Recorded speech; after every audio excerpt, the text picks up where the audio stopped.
Welcome back to the channel, guys. It is about 10:54 in the morning. It's October 11th, 2025, and I'm getting ready to head to Best Buy to buy a printer.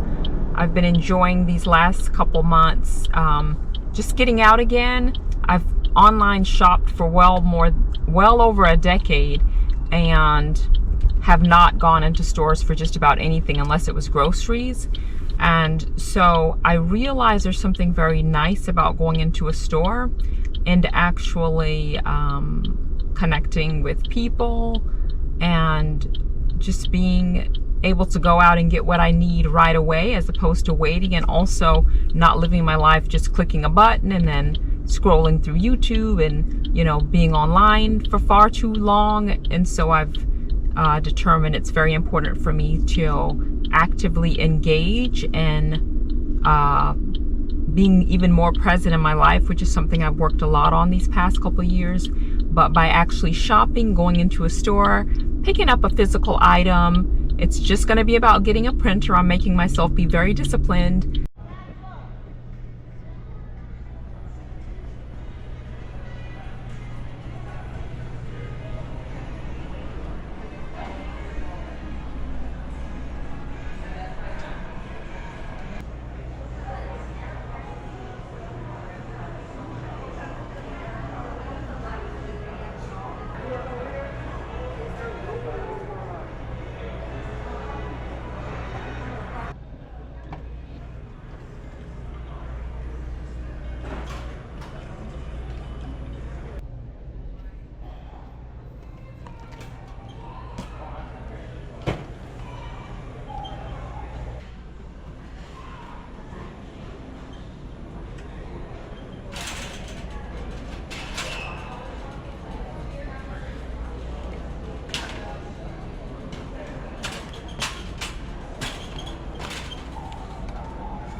All right, guys, I'm home. I got the popcorn. I got the loot. All right, so this is Lesser Evil. Seasonal popcorn, pumpkin spice. Ooh. Can you see it? Ooh. Although some is more orange than the other. I'm not sure why that is. And I definitely smell the pumpkin coming out of the bag.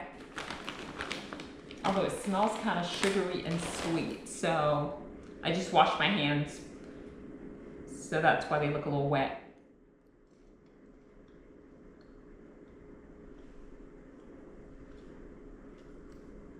I'll tell you on a scale of 1 to 10. I'm gonna need a second bite.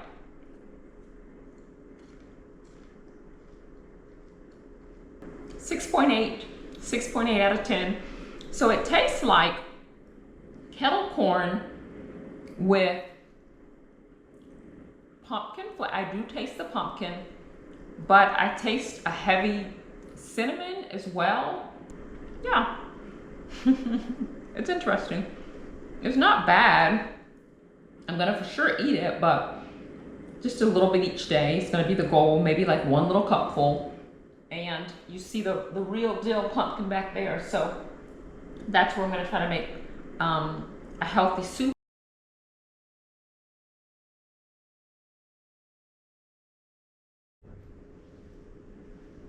All right, guys, it's now or never.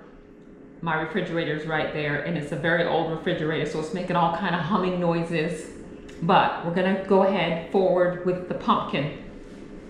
So as I'm back in the back room on YouTube University, I realize you can just sort of overwhelm yourself with information sometimes. I'm literally watching Chef Gordon Ramsay. I'm watching this French guy, and these two twins that were doing pumpkin pie.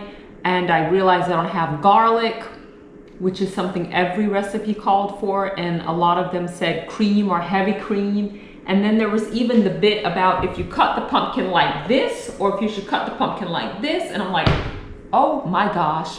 I'm just gonna go, I'm gonna cut the pumpkin.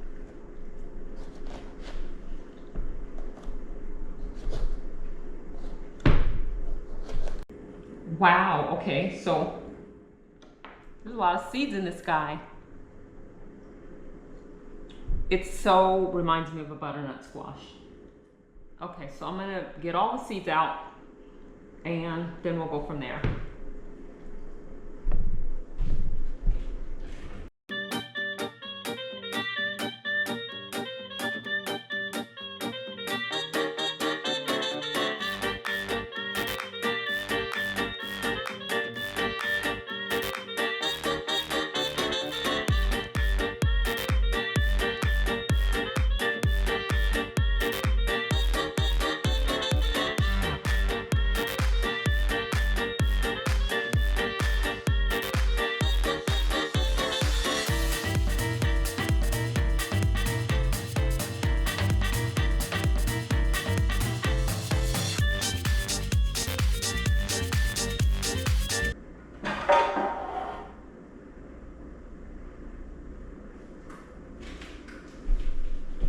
My one little baker that I was like, I'm not really baking anything anymore. I used to bake pumpkin bread and banana bread, and this for my mom, and my sister would have it too, my mom, my sister, and me. But then, and I had tons of muffin tins and all these giant baking dishes. I'm like, I don't really bake like that, so let me just donate all of this stuff. And of course now I'm about to have to bake a pumpkin. Okay. Apparently with this soup you can do whatever you want. Just roast your pumpkin. This is the way I'm looking at it. Roast your pumpkin, put your ingredients you want in there, use a blender to blend it all together, or technically, once you're done roasting your pumpkin, one person was saying you could mash, although not with a tiny little pie pumpkin, but they were saying you could just mash it and put some butter and whatever and just eat it like that. Or just what I do with my butternut squash is I literally just put, sometimes I cook butternut squash with just putting water right in the inside of it. Or water is actually the best because it's going to evaporate over time, especially if it's going to be in the oven for an hour. So I like to put water in there to keep it moist.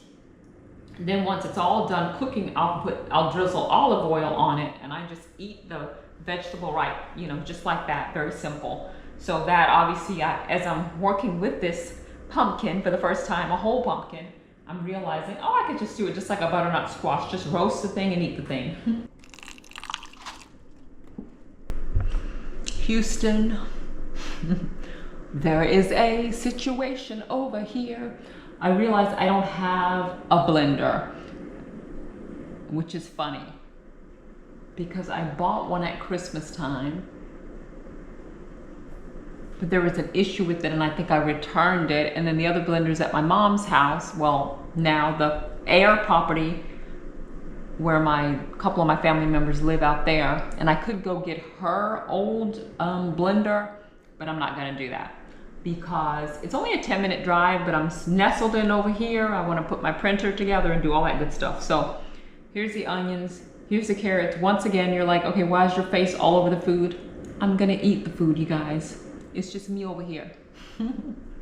I can do this. But what I'm thinking is that little small pumpkin, all these carrots and all these onions, this is gonna get interesting, and no blender, but I'm gonna figure something out.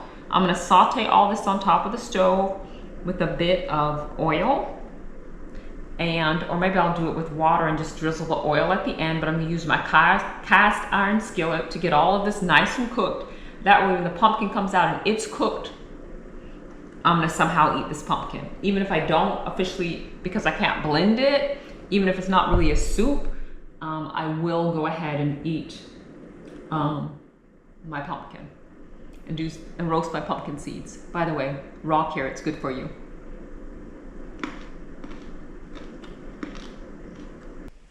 All right, guys, so this is how the pumpkin looks. Straight out of the oven. Actually, I was in the backyard doing some stuff with laundry and putting some stuff on drying racks. So I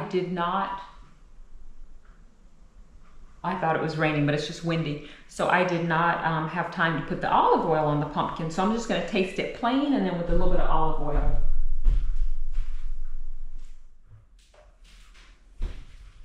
Before proceeding, let's just see how it tastes. You can't see the pumpkin, there it is. Okay, so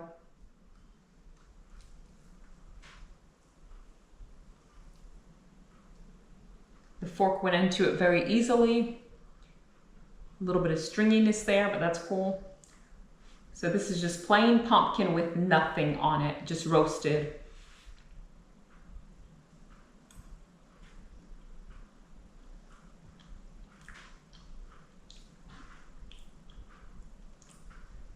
It's good. Reminds me very much of a butternut squash. And if you want to see how the back side of it looks after it's roasted, there's that. That's very hot. Let me put that down. So really, I'm good. I could go ahead and just eat this pumpkin just like this without adding anything, or with just adding a little bit of extra virgin olive oil. Let's try it with a teeny bit of oil. Just gonna do a drizzle.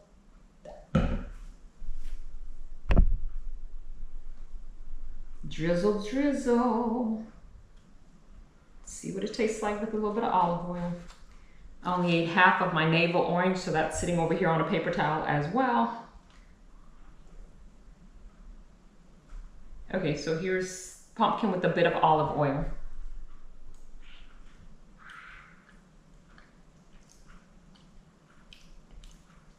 It's good. It's very good. Very smooth and very soothing by itself. It's looking like so far, so I'm just mushing it, mashing it. Very much like a sweet potato. Just easy to mush and mash up. Somebody said you could eat it. One person on the internet was saying just roast it, or you could just eat it like that. Once again, I said it earlier, but you could just eat it like a mashed potato.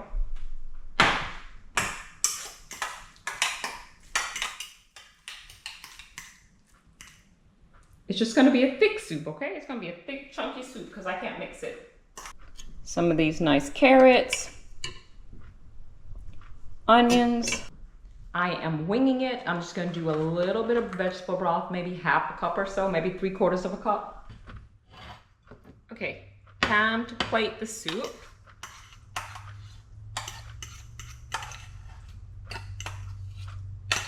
All right, guys, here we go. Taste test time. Pumpkin seasoned pumpkin dish.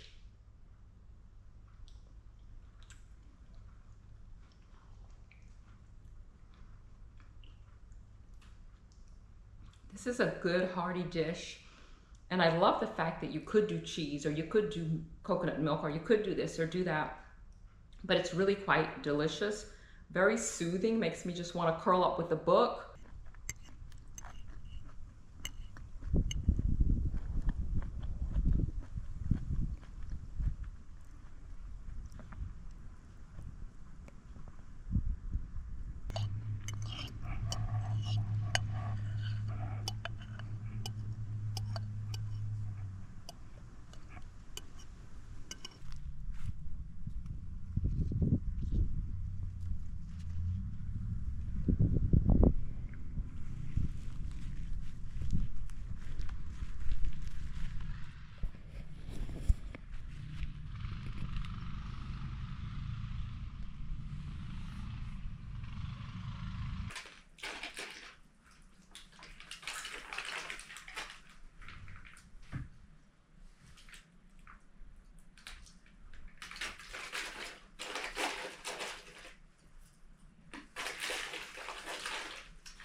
You're so good. Oh, thank you so much.